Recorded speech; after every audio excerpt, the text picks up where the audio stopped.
రంగారెడ్డి జిల్లా మీర్పేటలో చెరువులను పరిశీలించారు హైడ్రా కమిషనర్ రంగనాథ్. చెరువుల కబ్జాపై హైడ్రాకు ఫిర్యాదు చేశారు స్థానికులు.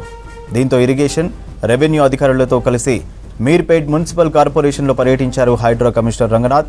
పెద్ద చెరువు, మంత్రాల చెరువు, చంద్ర చెరువులలో FTLలో నిర్మాణాలు జరుగుతున్నాయని కమిషనర్ దృష్టికి తీసుకువచ్చారు స్థానికులు.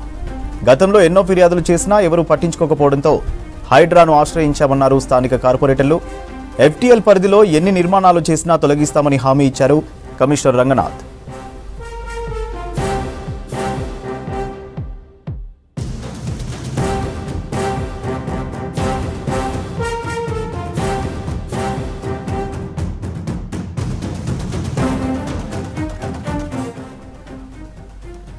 రంగారెడ్డి జిల్లా మీర్పేటలో చెరువులను పరిశీలించారు హైడ్రా కమిషనర్ రంగనాథ్. చెరువుల కబ్జాపై హైడ్రాకు ఫిర్యాదు చేశారు స్థానికులు. దీంతో ఇరిగేషన్, రెవెన్యూ అధికారులతో కలిసి మీర్పేట్ మున్సిపల్ కార్పొరేషన్లో పర్యటించారు హైడ్రా కమిషనర్ రంగనాథ్. పెద్ద చెరువు, మంత్రాల చెరువు, చందన చెరువులలో FTLలో నిర్మాణాలు జరుగుతున్నాయని కమిషనర్ దృష్టికి తీసుకువచ్చారు స్థానికులు. గతంలో ఎన్నో ఫిర్యాదులు చేసినా ఎవరూ పట్టించుకోకపోవడంతో హైడ్రాను ఆశ్రయించామన్నారు స్థానిక కార్పొరేటర్లు. FTL పరిధిలో ఎన్ని నిర్మాణాలు చేసినా తొలగిస్తామని హామీ ఇచ్చారు కమిషనర్ రంగనాథ్.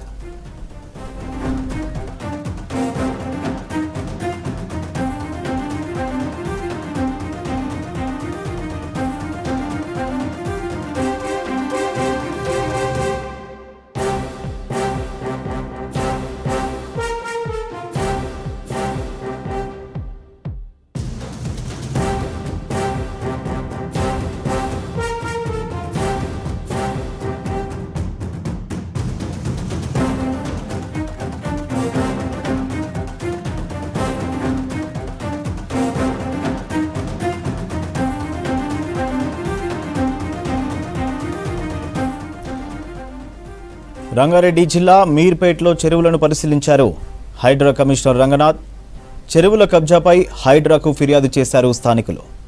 దీంతో ఇరిగేషన్, రెవెన్యూ అధికారులతో కలిసి మీర్పేట్ మున్సిపల్ కార్పొరేషన్లో పర్యటించారు హైడ్రా కమిషనర్ రంగనాథ్. పెద్ద చెరువు, మంత్రాల చెరువు, చందన చెరువులలో FTLలో నిర్మాణాలు జరుగుతున్నాయని కమిషనర్ దృష్టికి తీసుకొచ్చారు స్థానికులు. గతంలో ఎన్నో ఫిర్యాదులు చేసినా ఎవరూ పట్టించుకోకపోవడంతో హైడ్రాను ఆశ్రయించామన్నారు స్థానిక కార్పొరేటర్లు. FTL పరిధిలో ఎన్ని నిర్మాణాలు చేసినా తొలగిస్తామని హామీ ఇచ్చారు కమిషనర్ రంగనాథ్.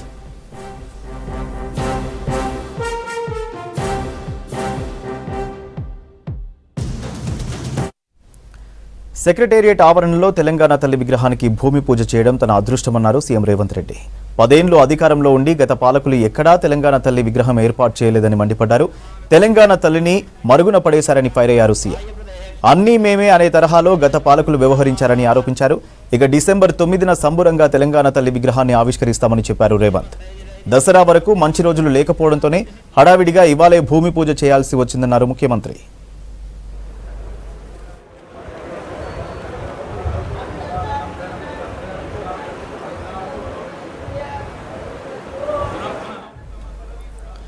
ఉదయం 11 గంటలకు సెక్రటేరియట్ ప్రాంగణంలో తెలంగాణ తల్లి విగ్రహ నిర్మాణానికి భూమి పూజ చేశారు ముఖ్యమంత్రి రేవంత్ రెడ్డి. కార్యక్రమంలో సీఎస్ శాంతికుమారి, మంత్రి కోమటిరెడ్డి వెంకటరెడ్డి, ప్రభుత్వ సలహాదారు KK, city mayor Gadwal Vijayalakshmi, పలువురు ఎమ్మెల్యేలు, ఎంపీలు అటెండ్ అయ్యారు. ఈ కార్యక్రమాన్ని పెద్ద ఎత్తున చేపట్టాలన్న ఆలోచన ప్రభుత్వం చేసినప్పుడు వేద పండితులను సంప్రదిస్తే ఈ రోజు తర్వాత మళ్ళీ దసరా వరకు మంచి రోజులు లేవు, ఈ కార్యక్రమాన్ని ఈరోజు చేపట్టవలసిందిగా వేద పండితులు నిన్న సూచన చేయడం జరిగింది. అందుకే చాలామంది మంత్రివర్యులు ముందస్తుగా నిర్ణయించిన కార్యక్రమాలలో ముఖ్యంగా ఉప ముఖ్యమంత్రి గారు కేరళ పర్యటనలో ఉన్నారు. మిగతా మంత్రివర్యులు కూడా ఇతర కార్యక్రమాలలో ముందే వాళ్ళ కార్యక్రమాలు నిర్ధారించడం వల్ల పెద్ద ఎత్తున ఈ కార్యక్రమాన్ని ప్రభుత్వం ఏర్పాటు చేయలేకపోయింది. 2014 నుంచి 2024 వరకు దాదాపుగా 10 సంవత్సరాల అధికారంలో ఉన్న వాళ్ళు ఎన్నెన్నో నిర్మించడం, ప్రపంచానికే ఆదర్శంగా నిలబడ్డం, చాలా విషయాలు గొప్పలు వాళ్ళు ప్రస్తావించడం జరిగింది. 10 సంవత్సరాలు పరిపాలన చేపట్టిన వాళ్ళు తెలంగాణ తల్లిని తెరమరుగున పడవేసిండ్రు. ఎందుకంటే తెలంగాణ తల్లి కంటే కూడా వారే ప్రాధాన్యత, వారే తెలంగాణకు సర్వం, నేనే తెలంగాణ, తెలంగాణనే నేను అనే విధంగా గత పాలకులు వ్యవహరించిండ్రు. ఆ విధానానికి కాంగ్రెస్ పార్టీ, ప్రజలెన్నుకున్న ప్రభుత్వం, ప్రజాపాలన ఆ పాత విధానాలకు విరుద్ధం దాదాపుగా 22.5 లక్షల కోట్ల రూపాయల ఈ 10 సంవత్సరాలలో ప్రభుత్వం, ఆనాటి ప్రభుత్వం ఖర్చు పెడితే తెలంగాణ తల్లి విగ్రహానికి అయ్యే 1 కోటి రూపాయలు అవుతుండొచ్చు మహా అంటే. అయినా వాళ్ళకు మనసు రాలేదు, తెలంగాణ తల్లి విగ్రహం పెట్టలేదు. అందుకే ఈరోజు కాదు, జూన్ 2 నాడు నేను చెప్పిన సచివాలయం లోపల తెలంగాణ ప్రజలకు పరిపాలన గుండెకాయ అయిన సచివాలయంలో తెలంగాణ తల్లి విగ్రహ ప్రతిష్టను ఏర్పాటు చేస్తామని జూన్ 2 నాడు నేను అధికారికంగా ప్రకటించిన. ఈ విగ్రహం యొక్క నమూనాను JNTU fine arts college principal, మన తెలంగాణ బిడ్డ, వారికి ఈ నమూనాను తెలంగాణ ప్రజలు ఏం కోరుకుంటున్నారు, తెలంగాణ తల్లి అంటే దర్పం ఉండాలి, పోరాట పటిమ ఉండాలి, భవిష్యత్ తరాలకు స్ఫూర్తిగా ఉండాలి. నిజంగా మన కన్న తల్లిని చూస్తే మనకెంత సంతోషాన్ని, ఎంత ఆత్మవిశ్వాసాన్ని పెంపొందిస్తుందో ఆ తెలంగాణ తల్లి కూడా ఆ విధంగా తెలంగాణ ప్రజలకు దగ్గరగా ఉండాలి. కొద్దిమంది దొరలకు గడీలలో ఉండే వాళ్ళ యొక్క ఆనవాళ్లతో తెలంగాణ తల్లి ఉండకూడదని ఒక నిర్దిష్టమైన అభిప్రాయంతో JNTU fine arts college principal గారికి మేము విజ్ఞప్తి చేయడం జరిగింది. అందుకే ఈరోజు అక్కడో ఇక్కడో ఎక్కడో కాకుండా తెలంగాణ ప్రజల గుండెకాయ అయిన సచివాలయంలో తెలంగాణ తల్లి యొక్క విగ్రహాన్ని పెట్టాలి అని ఈ ప్రజాప్రభుత్వం నిర్ణయం తీసుకొని ఈరోజు శంకుస్థాపన కార్యక్రమాన్ని మనం ప్రారంభించుకున్నాము. డిసెంబర్ 9 మనం విగ్రహాన్ని ఆవిష్కరించుకోబోతున్నాం. డిసెంబర్ 9కున్న ప్రత్యేకత మీకు తెలుసు. కేంద్ర ప్రభుత్వం యూపీఏ చైర్పర్సన్ శ్రీమతి సోనియా గాంధీ గారి నాయకత్వంలో ప్రధానమంత్రి మన్మోహన్ సింగ్ గారు, అదేవిధంగా కేంద్ర హోంశాఖ మంత్రి చిదంబరం గారు తెలంగాణ రాష్ట్ర ఏర్పాటు ప్రక్రియ ప్రారంభమైంది అని డిసెంబర్ 9, 2009 నాడు వారు ప్రకటించడం జరిగింది. అదే తెలంగాణ రాష్ట్ర ఏర్పాటుకు పునాది రాయి, అదే ప్రారంభోత్సవం తెలంగాణ రాష్ట్ర ఏర్పాటుకు ప్రక్రియ మొదలైంది. అదేవిధంగా మన నాయకురాలు తెలంగాణ రాష్ట్రం ఇచ్చిన శ్రీమతి సోనియా గాంధీ గారి జన్మదినం కూడా డిసెంబర్ 9. కాబట్టి తెలంగాణ ప్రజలకు డిసెంబర్ 9 ఒక పండగ రోజు. ఆ రోజు తెలంగాణ తల్లి విగ్రహాన్ని ప్రారంభించుకోవడం సముచితంగా ఉంటుంది అని సహచరులందరూ సూచన మేరకు ఈరోజు ఈ కార్యక్రమాన్ని తీసుకున్నాం. డిసెంబర్ 9 నాడు పెద్ద ఎత్తున వేలాది మందిని నక్లెస్ రోడ్డు మొత్తం ఆనాడు తెలంగాణ సాధనలో ఏ విధంగా అయితే మిలియన్ మార్చ్ చేసి తెలంగాణ ఆకాంక్షను వెలిపుచ్చిండ్రో ఆ స్థాయిలో తెలంగాణ ప్రజలందరూ కూడా తెలంగాణ తల్లి యొక్క విగ్రహ ప్రారంభోత్సవ కార్యక్రమానికి డిసెంబర్ 9 నాడు తరలి వచ్చి పెద్ద ఎత్తున కార్యక్రమాన్ని మనం చేసుకోవాలని ప్రభుత్వం నిర్ణయించింది. ఈరోజు సచివాలయంలో తెలంగాణ తల్లి యొక్క విగ్రహ ఏర్పాటు ప్రక్రియలో ప్రత్యక్షంగా పాల్గొనడము నాకు నిజంగా అదృష్టంగా భావిస్తున్నాను. నేను ఒక మంచి ప్లేస్లో తెలంగాణ ప్రజలకు మంచి పరిపాలన అందించే సెక్రటేరియట్ నుంచి ఇక్కడ తెలంగాణ తల్లి విగ్రహం పెట్టడం వారి ఆలోచన విధానానికి, మన ముఖ్యమంత్రి గారి ఆలోచన విధానానికి ఒక నిదర్శనం. అలాగే తెలంగాణ ఇచ్చిన దేవత సోనియా గాంధీ పుట్టినరోజు ఆ విగ్రహ ప్రతిష్ఠ చేయాలని చెప్పి వారు నిర్ణయించడం కూడా మరొక శుభవార్త తెలంగాణ ప్రజలకు. సోనియా గాంధీ గారు లేకుంటే తెలంగాణ ఇప్పుడు కాదు ఇంకా 50 ఏళ్ళకైనా రాదని అందరికీ తెలుసు.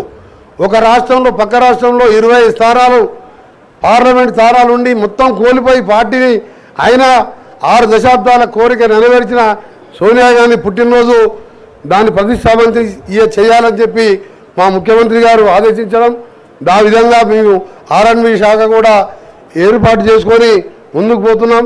తెలంగాణ ప్రజలందరూ రేవంత్ రెడ్డి గారి నాయకత్వంలో ఇప్పటికే నిరుద్యోగులు ప్రభుత్వ ఉద్యోగులు ఫిలప్ చేస్తూ నిరుద్యోగులకు స్కిల్ యూనివర్సిటీ కట్టుకుంటూ ఒకవైపు దేశాన్ని ఆ రోజుల్లో ముందుకు తీసుకెళ్ళిన పక్కకే రాజీవ్ గాంధీ విగ్రహాన్ని కూడా ఏర్పాటు చేయాలని దాన్ని కూడా మనం అన్ని కార్యక్రమాలు చేసుకున్నాం.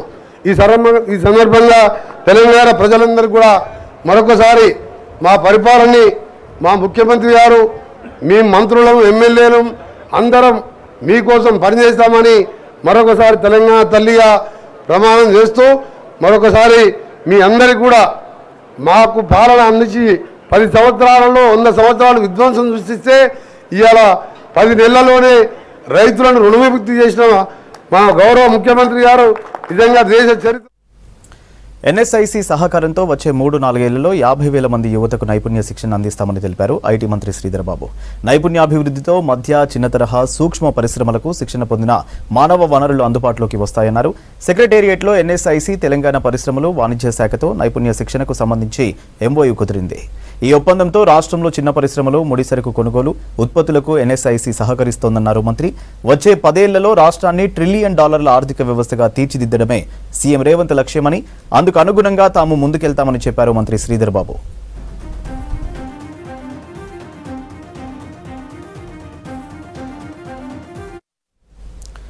ప్రతి మహిళ తన హక్కుల కోసం పోరాడాలన్నారు ఏఐసీసీ సెక్రటరీ అమృత ధావన్. రాజకీయంగా మహిళలు భాగస్వాములు కావాలని కోరారు.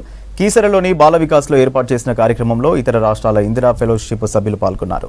ఈ నెల 30 వరకు జరిగే ఈ ప్రోగ్రాంలో కాంగ్రెస్ నాయకులతో పాటు వివిధ రంగాలకు చెందిన ప్రతినిధులు వారి అనుభవాలను పంచుకోనున్నారని తెలిపారు నిర్వాహకులు.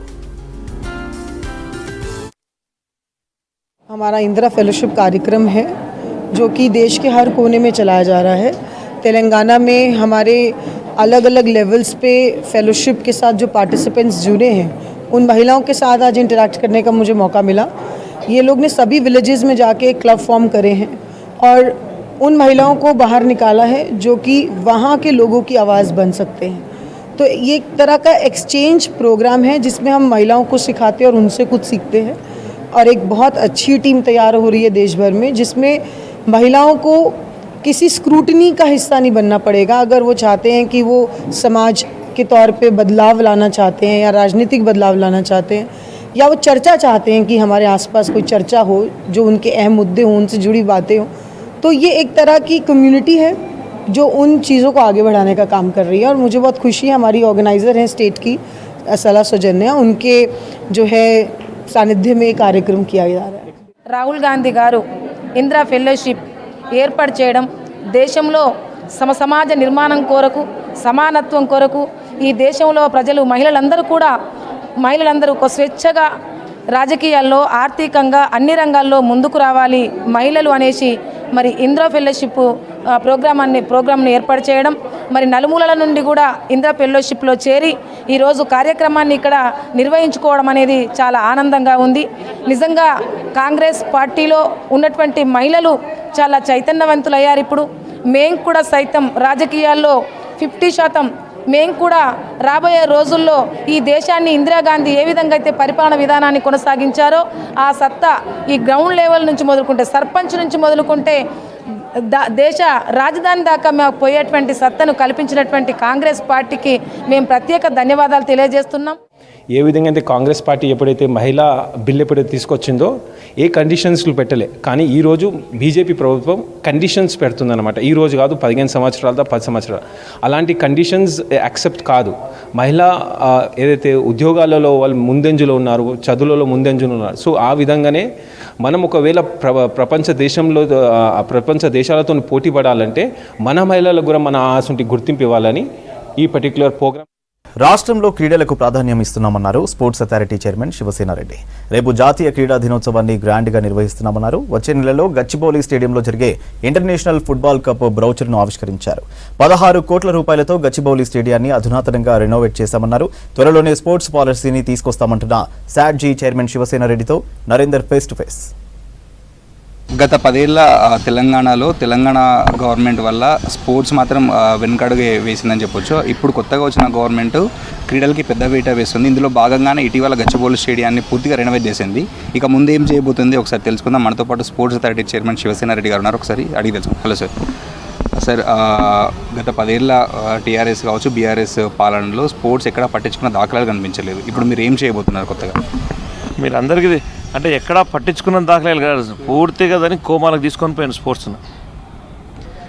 ఇప్పుడు స్పోర్ట్స్ ఏ విధంగా ఉరుకులాడుతుందో మీ అందరికీ తెలుసు. గత ప్రభుత్వంలో ఏ రోజు కూడా ఏ గ్రౌండ్లో అన్నా రెనోవేషన్ చేసిన దాఖలాలు ఉన్నాయా? అప్పుడు చంద్రబాబు నాయుడు గారు ఉన్నప్పుడు ఆ స్టేడియం నిర్మిస్తే దాన్ని ఎంతో నీట్గా వాడాలి. ఈ 10 ఏళ్లలో గచ్చిబౌలి స్టేడియంను ఎంత అధ్వాన్నమైన పరిస్థితి తయారు చేశారో మీ అందరూ చూశారు. మళ్ళీ ఇప్పుడు గచ్చిబౌలి స్టేడియం కూడా పూర్వవైభవం వచ్చింది. ముఖ్యమంత్రి రేవంత్ రెడ్డి గారిని చెప్పిన వెంటనే 16 కోట్ల రూపాయలు వెంటనే దానికి శాంక్షన్ చేసి గచ్చిబౌలి స్టేడియం ఇప్పుడు మరమ్మతులు జరుగుతూ ఉన్నాయి. ఇప్పుడు గచ్చిబౌలి స్టేడియంలో ఇంటర్నేషనల్ ఫుట్బాల్ గేమ్ ఆడబోతున్నాం. గత 10 ఏళ్లలో ఒక ఇంటర్నేషనల్ గేమ్ అన్న పెట్టిరా? రేపు 3వ తారీఖు, 6వ తారీఖు, 9వ తారీఖు, 3వ తారీఖు ఇండియా వర్సెస్ మారిషస్ నడుస్తూ ఉంది. అంటే ఇంటర్నేషనల్ గేమ్స్ కూడా పెట్టే పరిస్థితులకు కనపడలే. ఈరోజు విద్యార్థులకు కానీ స్పోర్ట్స్ అభిమానులకు కానీ ఇప్పుడు నమ్మకం వచ్చింది. ముఖ్యమంత్రి రేవంత్ రెడ్డి గారికి స్పోర్ట్స్ మీద మంచి అవగాహన ఉంది, ఖచ్చితంగా ఆయనకు ఇంట్రెస్ట్ ఉంది. తప్పకుండా తెలంగాణలో మళ్ళీ మొన్న ఒలింపిక్స్ మేము పోయినప్పుడు చూసినప్పుడు ఒలింపిక్స్ పరిస్థితి మీరు అందరూ చూస్తే ఇండియా నుంచి ఎంతమంది వచ్చినారు? ఈరోజు మారిషస్ చిన్న దేశాలు ఈరోజు గోల్డ్ మెడల్ కొడుతుంటే ఇండియా నుంచి రాలేకపోయినారు. కానీ రాబోయే రోజుల్లో ఇండియా నుంచి, అందులో తెలంగాణ నుంచి కీలకంగా వచ్చే 2028 ఒలింపిక్స్లో తెలంగాణ నుంచి పెద్ద ఎత్తున గోల్డ్ మెడల్ కొట్టే విధంగా ఈరోజు ప్రక్రియ మొదలవుతుంది. ఖచ్చితంగా 2028 ఒలింపిక్స్లో తెలంగాణ నుంచి గోల్డ్ సాధించే దిశగా ఈరోజు శాట్స్ ముందుకు పోతా ఉంది. ఎక్కడైనా సరే స్టేడియాలు అంటే అవి క్రీడలు ఆడుకోవడానికి కావచ్చు, అంటే మల్టిపుల్ స్పోర్ట్స్ ఆడుకోవడానికి కావాలి. కానీ మన దగ్గర ఉన్న స్టేడియాలలో పొలిటికల్ మీటింగ్లు, ప్రైవేట్ ఫంక్షన్స్, పెళ్ళిళ్ళు అవుతున్నాయి. గచ్చిబౌలి స్టేడియంలో ఉన్న స్పోర్ట్స్ టవర్ని టీమ్స్గా మార్చారు గతంలో. బట్ అది ఇప్పుడు ఒకటే ఫ్లోర్ వాళ్ళు వాడుకున్నారు, మిగతా 14 ఫ్లోర్ కూడా ఖాళీగా ఉంది అంటున్నారు. దాన్ని ఏమన్నా స్పోర్ట్స్కి ఉపయోగించే అవకాశం ఉందంటారా? గచ్చిబౌలి స్టేడియం రెనోవేట్ చేశారు, దాంతోపాటు ఎల్బీ కావచ్చు, విసోగూడ కావచ్చు, సరూనగర్ స్టేడియాలను ఏమన్నా రెనోవేట్ చేసే అవకాశం ఉందా? టీమ్స్ బిల్డింగ్ కూడా ఆల్రెడీ మళ్ళీ స్పోర్ట్స్ టవర్కి స్పోర్ట్స్కి ఇవ్వాలని చెప్పి ముఖ్యమంత్రి గారికి మేము పెట్టడం జరిగింది. ముఖ్యమంత్రి గారు కూడా టీమ్స్ బిల్డింగ్ మీద చాలా మంచిగా స్పందించారు. మీరు చూస్తున్నారు, మీ ఆఫీస్ ఎదురుగానే స్టేడియం ఉంది. ఎల్బీ స్టేడియం గురించి మాట్లాడుకుంటే మీకేమనిపిస్తుంది, మీరే చెప్పండి. ఎల్బీ స్టేడియంని ఒక 3 నెలల తర్వాత చూసి మీరు మాట్లాడండి. ఒక 3 నెలల తర్వాత, ఒక 6 నెలల్లో ఎల్బీ స్టేడియం మీరు చూస్తే మీరు ఈ విధంగా కనపడదు మీకు ఎల్బీ స్టేడియం. ముఖ్యమంత్రి గారు దీని మీద కూడా ప్రత్యేక దృష్టి పెట్టడం జరిగింది ఎల్బీ స్టేడియం పైన. ఇక ఎల్బీ స్టేడియం రాబోయే రోజుల్లో ఏ ప్రైవేట్ ఫంక్షన్స్కి ఇచ్చే పరిస్థితి లేదు. ఏ ప్లేయర్ అయినా సరే, ప్లేయర్కి మెడల్ వచ్చిన తర్వాత గవర్నమెంట్ అంటుంది, ఎనీ గవర్నమెంట్ కావచ్చు, మన స్టేట్ కావచ్చు, అదర్ స్టేట్స్ కావచ్చు, ఆ ప్లేయర్ని మేమే తీసుకొచ్చినాము, ఆ ప్లేయర్కి సహకరించినాము, డబ్బులు ఆర్థికంగా సాయం చేసినామంటుంది. కానీ చాలామంది ప్లేయర్లు బహిరంగంగా ఒప్పుకోకపోయినా వాళ్ళు స్వతహా కష్టపడి ప్రైవేట్ అకాడమీలో ట్రైన్ అయ్యి మెడల్స్ వచ్చిన తర్వాతనే గవర్నమెంట్ కావచ్చు, ప్రైవేట్ స్పాన్సర్లు వస్తున్నారు. కానీ ఇనిషియల్ స్థాయిలో ప్లేయర్లకి కరెక్ట్ చేయూత అందించట్లేదని చెప్పి వాళ్ళు అంటున్నారు. దీనిపైన మీరేమన్నా? ఈ 10 ఏళ్లలో జరిగిన నష్టాన్ని పూడ్చడం కోసమే కదా ఈరోజు మేము దీని మీద ఇంత సీరియస్గా ఎక్సర్సైజ్ చేస్తున్నాం. స్పోర్ట్స్లో ఉదయం 9 గంటలకు గ్రౌండ్ చేస్తే రాత్రి 8 గంటల వరకు ఇక్కడే వ్యవస్థ నడుస్తుంది. ప్రతి అంశం మీద రివ్యూ చేస్తున్నాం. ఏ జిల్లాలో ఏం జరుగుతుందో చూస్తున్నాం. ప్రతి డివైఎస్ఓతోనే డిస్కషన్ జరుగుతూ ఉంది, రివ్యూలు జరుగుతున్నాయి. మాకు సంబంధించిన 3 స్కూల్స్, ఆదిలాబాద్, హకీంపేట్, కరీంనగర్, 3 స్కూళ్ళల్లో స్ట్రెంత్ను పెంచే విధంగా ఒకటైతే చెప్తున్నాం. రాబోయే రోజుల్లో ఈ 5 సంవత్సరాల్లో తెలంగాణలో స్పోర్ట్స్ ఇండియాలోనే నెంబర్ 1 స్థాయికి తీసుకొచ్చే బాధ్యత మేము తీసుకుంటున్నాం. మాకు ఆ విధమైన సపోర్టు, మద్దతు మా ముఖ్యమంత్రి రేవంత్ రెడ్డి గారు కూడా ఉన్నది. కాబట్టి ఒకటి సంతోషించడానికి కారణం ఏంటంటే సీఎం గారే మీకు స్పోర్ట్స్ మ్యాన్. కాబట్టి దీని విషయంలో మేము ఏ విషయం తీసుకొని పోయినా ఇమీడియట్గా మీరు చేయండి అనే చెప్పినాడు. దానికోసమే ఇప్పుడు మీరు అడిగిన అన్ని అంశాలను కానీ మీరు ఏవైతే చాలామంది విద్యార్థులు, నిజమే వాస్తవమే, మేము కూడా వింటున్నాం, గోల్డ్ మెడల్ కొట్టాలనుకున్న వాళ్ళు కానీ చాలామంది విద్యార్థులు ఈరోజు అక్కడికి పోయే పరిస్థితి లేదు. అంటే వాళ్ళకు పోవాలనుకున్న ఆర్థిక ఇబ్బందులు ఉన్నాయి. వాళ్ళందరినీ వాళ్ళున్న అంశాలన్నింటినీ దృష్టిలో పెట్టుకొనే ఈరోజు మేము ప్రతిదీ చూసి ఈరోజు పాలసీలో ఏర్పాటు చేస్తున్నాం. ఈ విద్యార్థులకు సంబంధించిన సమస్య కానీ, గ్రౌండ్లకు సంబంధించిన సమస్య కానీ, వీటన్నింటినీ పాలసీతోనే వీటన్నింటికి సమస్యలన్నీ తీరిపోతాయి. సో గత ప్రభుత్వం కూడా ఎప్పుడు ఎవరు అడిగినా స్పోర్ట్స్ పాలసీయే అన్నిటికీ ఆన్సర్ అని చెప్పేది. బట్ కోచ్ల విషయంలో పాపం చాలామంది మీ దృష్టికి వచ్చే ఉంటుంది. అసలు ఈ పాలసీలో కోచ్లకి ఎలాంటి పొజిషన్ ఉంటుంది? మేము ఈరోజు యూనివర్సిటీ పెట్టాలనుకుంటున్నాం. యూనివర్సిటీ పెడితే కింద ప్రతి దగ్గర ఒక స్కూల్ ఏర్పడుతుంది. ఆ స్కూళ్ళల్లో ఖచ్చితంగా కోచెస్ ఉంటేనే కదా స్కూల్ ఉండేది. స్పోర్ట్స్ స్కూల్కు కోచెస్ ఉండాలి, టీచర్స్ ఉండాలి. అక్కడి నుంచి వచ్చిన వారందరినీ యూనివర్సిటీకి పంపడం అంటే ఎంతోమంది కోచ్లకు అవకాశం దొరుకుతుంది. గతంలో వీటన్నిటిని పట్టించుకోకపోయినా రాబోయే రోజుల్లో ఖచ్చితంగా కోచ్లకు కానీ, విద్యార్థులకు కానీ, స్పోర్ట్స్ అభిమానులకు కానీ రాబోయే ముందు కాలం మహర్దశ ఉంది. దానికి నేను ఒక్కటైతే చెప్పగలుగుతాను. రాబోయే రోజుల్లో తెలంగాణ 2028 టార్గెట్ 2028 ఒలింపిక్స్ తెలంగాణకు గోల్డ్ మెడల్ తీసుకురావాలి అన్నది ఒక టార్గెట్ పెట్టుకొని పనిచేస్తున్నాం. ఎంతోమంది క్రీడాకారులను తయారు చేయాలనే నిర్ణయంతోన తెలంగాణ క్రీడా సంస్థ ముందుకు పోతా ఉంది, శాట్స్ ముందుకు పోతా ఉందని మీ అందరికి తెలియజేస్తాం. Thank you. సో ఇది ఓవరాల్గా అంటే గత ప్రభుత్వం చేసిన తప్పులు తాము మాత్రం చేయమంటున్నారు. ప్లేయర్స్తో పాటు కోచ్లకు కూడా ఈక్వల్గా ఇంపార్టెన్స్ ఇస్తూ రాష్ట్రంలో మరిన్ని స్టేడియాలు తీసుకురావడమే తమది చేయమంటున్నారు. కెమెరామెన్ సంజయ్తో నరేందర్, V6 న్యూస్, హైదరాబాద్. హైదరాబాద్లో అక్రమ నిర్మాణాలపై ఉక్కుపాదం మోపుతోంది హైడ్రా. చెరువుల కబ్జాలపై స్థానికుల కంప్లైంట్ స్వయంగా రంగంలోకి దిగారు హైడ్రా కమిషనర్ రంగనాథ్. ముషీరాబాద్ రామ్నగర్ చౌరస్తాలోని మನೆమ్మ గల్లీలో నాలాపై అక్రమ నిర్మాణాలు చేపట్టారని హైడ్రాకు కంప్లైంట్ చేశారు స్థానికులు. దీంతో వివిధ శాఖల అధికారులతో కలిసి ఆ వార్డులో పర్యటించారు కమిషనర్ రంగనాథ్. నాలా, రోడ్డును ఆక్రమించి నిర్మాణాలు చేపట్టిన వారి వివరాలు సేకరించి డాక్యుమెంట్లను పరిశీలించాలని జీహెచ్ఎంసీ, టౌన్ ప్లానింగ్, రెవెన్యూ అధికారులకు ఆదేశించారు కమిషనర్ రంగనాథ్.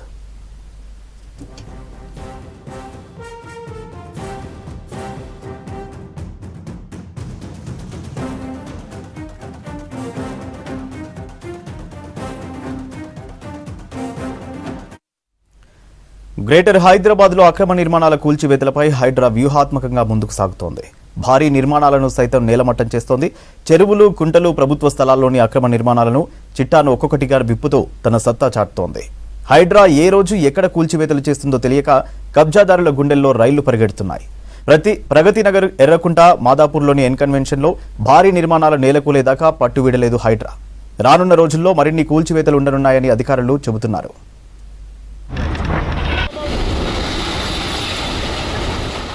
హైదరాబాద్ మహానగరంలో చెరువులు, పార్కులు, ప్రభుత్వ భూముల రక్షణ కోసం ఏర్పాటు చేసిన హైడ్రా దూసుకెళ్తోంది. తెల్లవారుజాము నుంచే మొదలుపెట్టి అర్ధరాత్రి వరకు కూల్చివేతలు కొనసాగుతున్నాయి.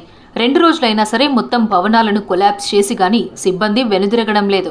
గత కొన్నేళ్లుగా చూస్తే బల్దియా, హెచ్ఎండిఏ అధికారులు అక్రమ భవనాల కూల్చివేతలు పాక్షికంగా చేపట్టేవారు. కొన్ని గోడలను కూల్చేయడం, స్లాబులకు రంధ్రాలు చేసి అక్రమ నిర్మాణాలు కూల్చేశామని ప్రకటించేవారు. కానీ వాటికి భిన్నంగా ఇప్పుడు హైడ్రా చేపడుతున్న కూల్చివేతలు సాదాసీదాగా ఉండడం లేదు. ఎంతటి నిర్మాణమైనా సరే పూర్తిగా నేలమట్టం చేస్తున్నారు.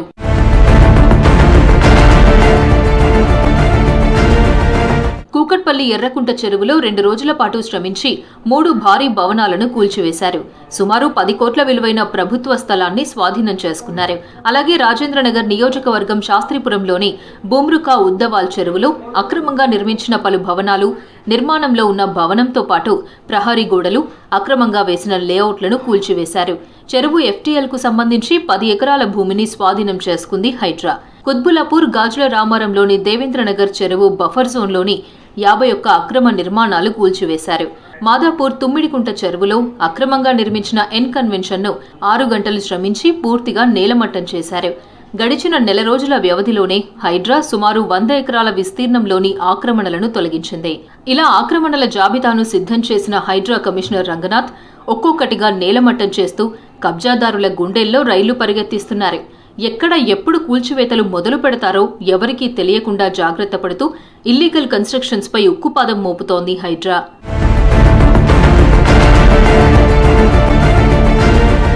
కూల్చివేతలకు సంబంధించిన సమాచారం బయటకు రాకుండా హైడ్రా కమిషనర్ రంగనాథ్ జాగ్రత్త పడుతున్నారు. పెద్ద పెద్ద నిర్మాణాలను కూల్చాలని నిర్ణయానికి వచ్చిన తర్వాత ముందు రోజు రాత్రి సిబ్బందిని, యంత్రాలను సిద్ధం చేస్తున్నారు. వీరంతా మర్నాడు ఉదయం ఎక్కడికి వెళ్లాలో చెప్పడం లేదు. ఉదయమే వారికి చెప్పి కూల్చివేతల ప్రాంతాలకు తీసుకెళ్లి విరామం లేకుండా పనులు సాగిస్తున్నారు. హైడ్రాకు ఇంకా పూర్తి స్థాయిలో సిబ్బంది కేటాయింపు కాకపోవడంతో DRF, GHMCలోని సిబ్బందికి విధులను అప్పగిస్తున్నారు. వారంలో 5 రోజులు అక్రమ నిర్మాణాలపై తనిఖీ చేయడం, వాటిపై ఉన్న ఫిర్యాదులు, కోర్టు వివాదాలు, ఇతర ముఖ్య అంశాలను పరిశీలిస్తున్నారు. ఆ తర్వాత శని, ఆదివారాల్లో పెద్ద పెద్ద ఆక్రమణలను నేలమట్టం చేస్తున్నారు హైడ్రా కమిషనర్ రంగనాథ్.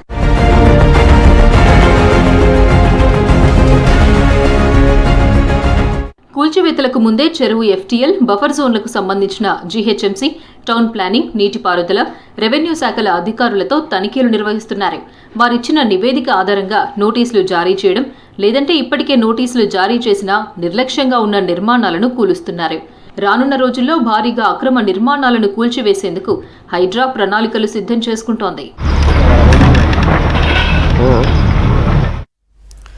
ఇటీవల కాలంలో ఫిజికల్ అఫెన్స్లు, ఇతర నేరాల సంఖ్య తగ్గినా సైబర్ క్రైమ్స్ మాత్రం పెరుగుతున్నాయి. నగరంలోని బాధితులు చాలా మంది ఉన్నారు. రోజు రోజుకు సైబర్ నేరగాళ్ల ఉచ్చులో పడి మోసపోతున్న వారు అధికమవుతున్నారు. ఎవరికి అనుమానం రాకుండా ఎక్కడి నుండి నేరాలకు పాల్పడుతున్నారో కూడా తెలియకుండా సైబర్ నేరాలకు పాల్పడతారు కేటుగాళ్లు. ఇలా సైబర్ నేరగాళ్ల చేతిలో మోసపోయి కోట్ల రూపాయలు పోగొట్టుకుంటున్నారు బాధితులు.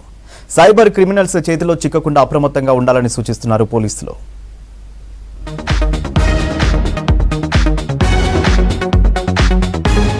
నగరంలో సైబర్ నేరాలు రోజురోజుకు పెరుగుతున్నాయి. అమాయక ప్రజల వీక్నెస్ ను క్యాష్ చేసుకుంటున్నారు సైబర్ చీటర్స్. రోజుకో కొత్త తరహా మోసాలతో రెచ్చిపోతున్నారు. సైబర్ క్రైమ్ పోలీసులు ఎన్ని చర్యలు తీసుకుంటున్నా అంతకు మించి అడ్వాన్స్డ్ గా క్రైమ్స్ కు పాల్పడుతున్నారు. సైబర్ నేరగాళ్ల మోడస్ ఆపరెండి ఒక్కో కేసులో ఒక్కో విధంగా ఉంటుంది. ఇతర దేశాల నుంచి మానిటరింగ్ చేస్తుండటంతో కేసుల ఛేదన సైబర్ క్రైమ్ పోలీసులకు కష్టమవుతోంది.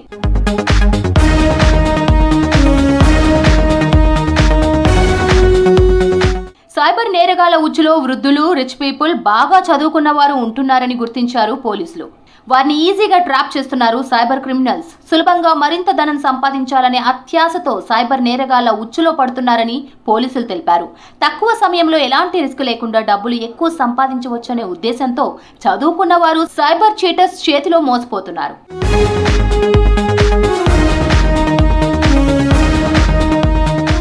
మధ్యతరగతి, ఎగువ మధ్యతరగతి వారిని కూడా సైబర్ నేరగాళ్లు టార్గెట్ చేస్తున్నారు. ఇన్వెస్ట్మెంట్, అధిక లాభాలు, రెట్టింపు డబ్బులు ఇస్తామని ఇలా వివిధ రకాలుగా మభ్యపెట్టి ముగ్గులోకి లాగుతున్నారు.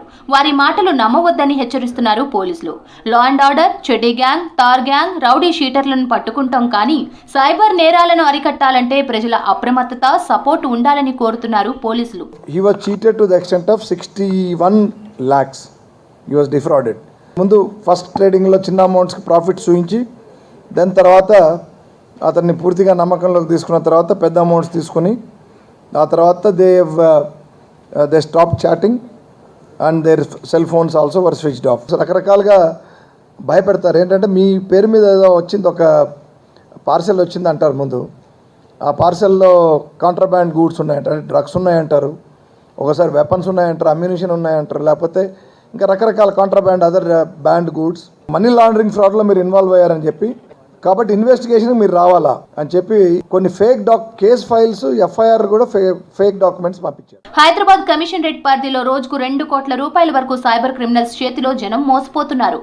ఒక్క సంవత్సరంలో దాదాపు 1000 కోట్ల రూపాయలు పోగొట్టుకున్నారని తెలిపారు హైదరాబాద్ సిపి. ఫిర్యాదు చేసినవే లెక్క చేయగలుగుతున్నాం, కానీ పరువు పోద్దని చాలా మంది కంప్లైంట్ చేయడానికి ముందుకు రావట్లేదని అంటున్నారు పోలీసులు. సైబర్ నేరగాళ్ల ఉచ్చులో పడితే కేసు దర్యాప్తులో భాగంగా వారిని ట్రేస్ చేసి పట్టుకోవడం కష్టమైతే వారి నుంచి సొమ్మును రికవరీ చేయడం పెద్ద టాస్క్ గా మారిందంటున్నారు పోలీసులు. This crime we can't fight it alone unless you cooperate. And what is the cooperation required from citizens of this city? That you be wise, don't be sick, don't get lured. Don't be addictive to these kind of things. Don't waste your money. So that's what my appeal is, and we continue to do the awareness also while detecting, cracking cases. And I hope a day will come when all these things will stop. అందుకే cyber బారిన పడగానే golden అవర్లో అంటే గంటలోపు ఫిర్యాదు చేస్తే డబ్బును recovery చేస్తామంటున్నారు city పోలీసులు. Cyber నేరగాళ్ల ఉచ్చులో పడకుండా అప్రమత్తంగా ఉండాలంటున్నారు నగర పోలీసులు. మరోవైపు ఫోన్లకు, మెయిల్స్ కు వచ్చే మెసేజ్లను, లింక్లను ఓపెన్ చేయవద్దని సూచిస్తున్నారు. రాష్ట్రంలో మరో సంచలనమైన కుంభకోణం బయటపడింది. CM relief fund scam hot topic గా మారింది. ఈ కుంభకోణంలో కొన్ని ప్రైవేట్ హాస్పిటల్స్ల నిర్వాకం బయటపడింది. రోగులు లేకుండానే వాళ్లకు ట్రీట్మెంట్ అందిస్తున్నట్లు దొంగ బిల్లులు సృష్టించి భారీగా సీఎంఆర్ఎఫ్ నిధులు మింగేశారు. దీంతో ఈ కేసును సిఐడికి అప్పగించింది రాష్ట్ర ప్రభుత్వం. రాష్ట్ర వ్యాప్తంగా 26 హాస్పిటల్స్పై కేసులు నమోదు చేశారు సిఐడి అధికారులు.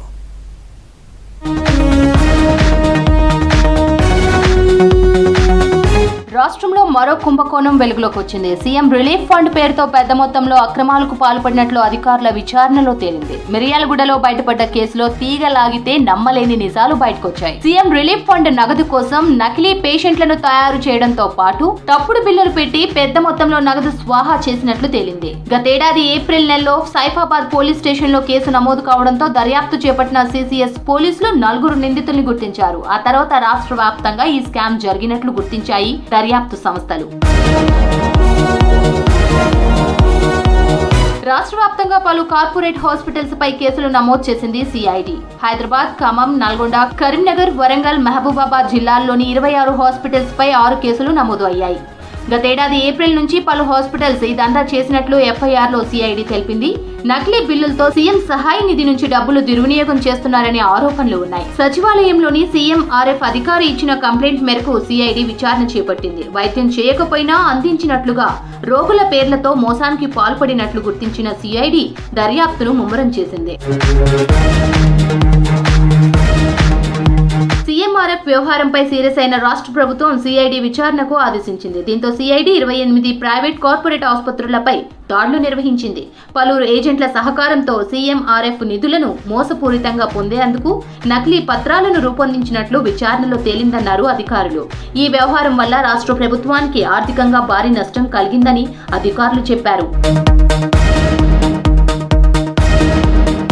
కార్పొరేట్ హాస్పిటల్స్ కు సిఐడి నోటీసులు జారీ చేసి మరింతగా దర్యాప్తు చేసే అవకాశం ఉంది. దీంతో ఎవరికి నోటీసులు వస్తాయోనని భయంతో వణికిపోతున్నారు హాస్పిటల్ యాజమాన్యాలు.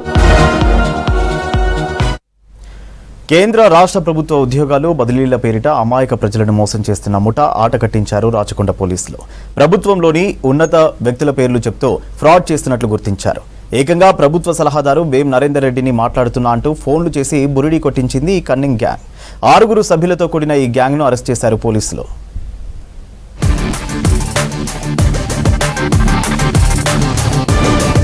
హైదరాబాద్లో డబుల్ బెడ్రూమ్ ఫ్లాట్స్ ఇప్పిస్తామని ప్రజలను మోసం చేసింది ఓ ముఠా. గురుకుల పాఠశాలలో ఉద్యోగాలు ఇప్పిస్తామని మరికొందరిని మోసం చేశారు. ప్రభుత్వ పెద్దల పేరుతో బదిలీలు చేయిస్తామని గురుకుల అధికారులను కూడా మోసం చేశారని చెప్పారు సిపి సుధీర్ బాబు. ఎఫ్సిఐలో ఉద్యోగాలు ఇప్పిస్తామని మరికొందరి నుంచి డబ్బులు వసూలు చేశారని, మొత్తం ఈ ముఠా చేతిలో 108 మంది బాధితులున్నారని సిపి సుధీర్ తెలిపారు. ప్రభుత్వ సలహాదారు వేం నరేందర్ రెడ్డిలా మాట్లాడి మోసాలకు పాల్పడ్డారని సిపి తెలిపారు. ఇలా వసూలు చేసిన డబ్బులను బెట్టింగ్లలో పెడుతున్నారని, సురేందర్ రెడ్డిపై గతంలో బెట్టింగ్ కేసులు కూడా ఉన్నాయన్నారు. ఇది ఉద్యోగాలు ఇప్పిస్తామని చెప్పడంలో, ట్రాన్స్ఫర్ చేస్తామని చెప్పడంలో ఆయన పేరును వాడారు. ఇలా చాలామంది వాళ్ళ సంబంధం లేకున్నా కానీ ఇటువంటి ఫ్రాడ్స్టర్స్ ఇటువంటి నేమ్స్ డ్రాపింగ్ వాళ్ళ నేమ్స్ ద్వారా ఫోన్ చేసినట్టు చెప్పడం మూలంగా అవి నమ్మేసి వీళ్ళు చెప్పే నిజమే అనుకొని అమాయక ప్రజలు వాళ్ళకి డబ్బులు పే చేయడం జరిగింది. ఈ పర్టికులర్ కేసులో మేము పట్టుకున్నటువంటి 6 నేరస్తులు వీళ్ళ దగ్గర 1,29,00,000 రూపాయలు టోటల్ ఫ్రాడ్ జరిగినట్టుగా మేము కనుక్కున్నాం. వీళ్ళ దగ్గర వీళ్ళు ఇవన్నీ చేసిన డబ్బులన్నింటినీ కూడా ఈ ఎవరైతే సురేందర్ రెడ్డి అనే అతను ఏమని ఉన్నాడో అతను అన్నింటినీ క్రికెట్ బెట్టింగ్లో పెట్టాడు. డబ్బులన్నింటినీ ఈ క్రికెట్ బెట్టింగ్లో పెట్టినవి ఐసిఐసిఐ బ్యాంక్ ద్వారా ఈ పే చేసిన అకౌంట్ ద్వారా పే చేసినవే 1 crore రూపీస్ ఉన్నాయి. ఈ ప్రాసెస్ ఆఫ్ చీటింగ్ పీపుల్ 2023 నవంబర్లో స్టార్ట్ అయింది. ఈ ముఠా వసూలు చేసిన డబ్బులను మరీనా రోజ్ అనే మహిళ ఖాతాలో డిపాజిట్ చేశారు. ముఠా సభ్యులైన అంజయ్య, వెంకటేష్, గోపాల్ నాయక్లను అరెస్టు చేశారు పోలీసులు. ఒక్క చెర్లపల్లి పరిధిలోనే 98 మందిని మోసం చేశారు. స్టాంపులు, సర్టిఫికెట్లు తయారు చేసిన వారిని గుర్తించి చర్యలు తీసుకుంటామని తెలిపారు. అమాయక ప్రజలే టార్గెట్గా ఈ ముఠా మోసాలకు పాల్పడిందన్నారు CP Sudheer Babu. Double bedroom flats allot చేస్తామని చెప్పేసి 98 మంది దగ్గర ఇంకా 20 మంది మాకు ఇన్ఫర్మేషన్ ఇప్పుడు ఉంది. ఇంకా అదర్ ఇన్ఫర్మేషన్ కూడా మేము కలెక్ట్ చేస్తున్నాం. దానికోసం ఏంటంటే ఈ సర్టిఫికేట్ తయారు చేయడం, స్టాంప్ తయారు చేయడం. ఆ స్టాంప్ ఎవరు చేస్తారు, ఆ సర్టిఫికేట్స్ ఎవరు చేస్తారు కూడా మన ఈసీఎల్ దగ్గర ఉన్నాయి. ఆ 2 షాప్స్ కూడా మేము 2 more అక్యూజ్ పికప్ చేస్తాం. అలానే ఫుడ్ కార్పొరేషన్ ఆఫ్ ఇండియాలో ఉద్యోగాలని చెప్పేసి ఇద్దరికి చెప్పడము, ఈ ట్రాన్స్ఫర్ యాక్టివిటీలో ట్రాన్స్ఫర్ చేస్తామని చెప్పి కూడా ఈ సోషల్ వెల్ఫేర్ గురుకుల స్కూల్స్లో ప్రిన్సిపల్స్కి ఉద్యోగాలు ట్రాన్స్ఫర్ మారుస్తామని చెప్పి ఇటువంటి కోరుకున్న ప్లేస్లో మీకు ట్రాన్స్ఫర్స్ ఇస్తామని చెప్పడం, వాళ్ళని మోసం చేయడం. దానికోసం ఉన్నతమైనటువంటి పొజిషన్ ఉన్నటువంటి వ్యక్తుల పేర్లు వాడుకోవడం, అలా చీట్ చేయడం జరుగుతుంది. ఇటువంటివన్నీ నమ్మద్దు. ఇటువంటివన్నీ వస్తే మీకు యాక్సెస్ ఉన్న పోలీస్ అధికారికి ఇన్ఫార్మ్ చేయండి. గురుకుల సెక్రటరీకి ఫోన్ చేసిన ప్రధాన నిందితుడు సురేందర్ రెడ్డి తనను వేం నరేందర్ రెడ్డిగా పరిచయం చేసుకుని ట్రాన్స్ఫర్లు చేయాలని బురిడి కొట్టించే ప్రయత్నం చేశాడు. నిందితుడి మోసాన్ని పసిగట్టిన ఐఏఎస్ అధికారిని పోలీసులకు ఇన్ఫార్మ్ చేశారు. దీంతో కేసు నమోదు చేసి దర్యాప్తు చేయడంతో ముఠాను అరెస్టు చేశారు. మొత్తం సిటీలో 108 మంది దగ్గర ఈ ముఠా 1,29,00,000 రూపాయలను వసూలు చేసిందని గుర్తించారు పోలీసులు. ప్రజలందరూ ఇలాంటి మోసాల పట్ల అప్రమత్తంగా ఉండాలని సూచించారు. రాష్ట్రంలో విషజ్వరాలతో పాటు సీజనల్ వ్యాధులు వ్యాపిస్తున్నాయి. ముఖ్యంగా చిన్నారులు, వృద్ధులు ఈ వ్యాధుల బారిన పడుతున్నారు. ఈ క్రమంలోనే హైదరాబాద్లోని నీలోఫర్ హాస్పిటల్ మొత్తం చిన్నారులతో నిండిపోయింది. ఒకే బెడ్ మీద 3 నుంచి 4 చిన్నారులకు వైద్యం అందిస్తున్నారు. అటు ప్రైవేట్ హాస్పిటల్కు వెళ్లలేక ఇటు నీలోఫర్లో బెడ్లు సరిపోక తల్లిదండ్రులు తీవ్ర ఇబ్బందులు పడుతున్నారు.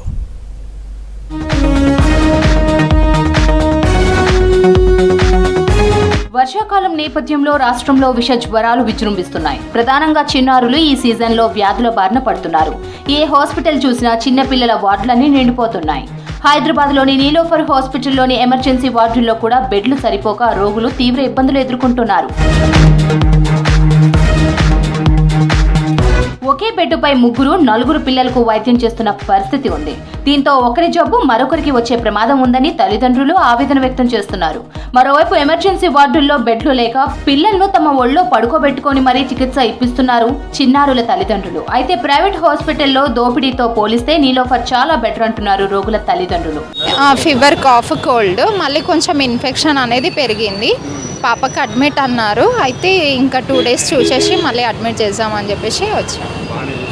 బాగానే చేశారు. ఇక్కడ ట్రీట్మెంట్ అయితే చాలా బెటర్. ఇంకా ప్రైవేట్లో వెళ్ళేదానికంటే ఇక్కడికి వచ్చి చూయించుకోవడం చాలా మంచిది. వైరల్ ఫీవర్ చాలా మందికి వస్తుంది, ఒకరి నుండి ఒకరికి. కాకపోతే మనం జాగ్రత్త తీసుకుంటే బాగుంటుంది. ప్రభుత్వ హాస్పిటల్స్ లో బెడ్లు దొరకక ఇబ్బందులు పడుతున్నారు రోగులు. వైద్య ఆరోగ్య శాఖ దీనిపై దృష్టి పెట్టి బెడ్లను సమకూర్చాలని కోరుతున్నారు రోగుల బంధువులు. పెరిగిపోతున్న డెంగీ, మలేరియా కేసుల నేపథ్యంలో మిగతా ఆసుపత్రుల్లోనూ చిన్నారుల కోసం ప్రత్యేక వార్డులు ఏర్పాటు చేసి చికిత్స అందించే విధంగా చర్యలు తీసుకోవాలంటున్నారు. వర్షాకాలం నేపథ్యంలో వాతావరణ మార్పులతో సీజనల్ వ్యాధులు విజృంభిస్తున్నాయంటున్నారు డాక్టర్లు. డెంగీ, మలేరియాతో చాలా మంది చిన్నారులు ఆసుపత్రుల పాలవుతున్నారు. ఒక్క హైదరాబాద్లోనే దాదాపు 1697 డెంగీ కేసులు నమోదయ్యాయి. కొన్నిసార్లు సరైన వైద్యం అందక చిన్నారులు తమ ప్రాణాలు కోల్పోయిన సందర్భాలు ఉన్నాయి. దీంతో జీహెచ్ఎంసీతో కలిసి ప్రజల్లో అవేర్నెస్ కార్యక్రమాలు చేపడుతున్నామంటున్నారు డాక్టర్లు. పరిసర ప్రాంతాలను పరిశుభ్రంగా ఉంచుకోవడంతో దోమలు లేకుండా చేయవచ్చన్నారు. డెంగీకి కారణమయ్యే దోమలు ఎక్కువగా పగటిపూట కుడతాయని జాగ్రత్తలు పాటించాలని సూచిస్తున్నారు డాక్టర్లు. మేము ఎక్కడైతే ఫీవర్ కేసు ఐడెంటిఫై చేసామో అక్కడ ఒక హెల్త్ క్యాంప్ పెట్టేస్తాము. అక్కడ ఉన్న సరౌండింగ్లో ఫీవర్ కేసెస్ ఎక్కడ ఉన్నాయని సర్వే చేసి ఆ హౌసెస్ అన్నిటిలో ఉన్న కేసెస్ని మేము ఐడెంటిఫై చేసి కొన్ని ఫ్యామిలీ మెంబర్స్ కాంటాక్ట్స్ కూడా శాంపిల్ సర్వే తీసుకుంటాము. అట్లా వాళ్ళందరికీ టెస్ట్ చేసినప్పుడు ఎవరికైతే పాజిటివ్ వస్తుందో వాళ్ళకి బేసిక్ ట్రీట్మెంటే స్టార్ట్ చేసేస్తున్నాము. వాళ్ళకి ఎర్లీగా మేము ఇనిషియేటివ్ తీసుకుని చేయటం వలన సీరియస్ అవ్వకుండా చాలా వరకు ప్రివెంట్ చేయగలుగుతున్నాము. తర్వాత మెయిన్గా ప్రికాషనరీ ఆస్పెక్ట్స్లో ఫ్రైడే డ్రై డే అని ఒకటి చేస్తాం. ఎవ్రీ ఫ్రైడే వాళ్ళ దగ్గర పూల మొక్కలు పెంచుకుంటారు. అట్లా కొన్నిట్లో టబ్స్లో కానీ వాటర్ టైర్స్ కానీ అట్లాంటివి ఎక్కడైతే వాటర్ స్టాగ్నేషన్ ఉందో వాటన్నిటి మీద ఎక్కువ ఫోకస్ చేస్తున్నాము. అవి లేకుండా వాళ్ళకి అవేర్నెస్ క్రియేట్ చేయటము, పబ్లిక్లో కూడా ఎక్కడ ఎలా వస్తున్నది అన్న దాని గురించి అవేర్నెస్ క్రియేట్ చేస్తున్నాము. అయితే హాస్పిటల్స్ కు వచ్చిన ఒకరిద్దరు మాత్రమే డెంగీ బారిన పడుతున్నట్లు అధికారులు చెబుతున్నారు. వర్షాకాలం, వాతావరణంలో మార్పుల కారణంగా వైరల్ ఫీవర్స్ తో ఎక్కువ మంది వస్తున్నారన్నారు. సరైన జాగ్రత్తలు, మంచి వైద్యం తీసుకోవడంతో రోగాల నుంచి కాపాడుకోవచ్చన్నారు డాక్టర్లు. రాచకొండ కమిషనరేట్ పరిధిలోని పోలీసులను బదిలీ చేశారు కమిషనర్ సుధీర్ బాబు. 19 మంది సర్కిల్ ఇన్స్పెక్టర్స్, 10 మంది సబ్ ఇన్స్పెక్టర్లను ట్రాన్స్ఫర్ చేస్తూ ఉత్తర్వులు జారీ చేశారు. ఈ ఆర్డర్స్ తక్షణమే అమలులోకి వస్తాయని తెలిపింది కమిషనర్ కార్యాలయం. మరోవైపు బదిలీ చేసిన పోలీస్ స్టేషన్లలో సిఐలు, ఎస్ఐలు రిపోర్ట్ చేయాలని ఉత్తర్వుల్లో తెలిపారు.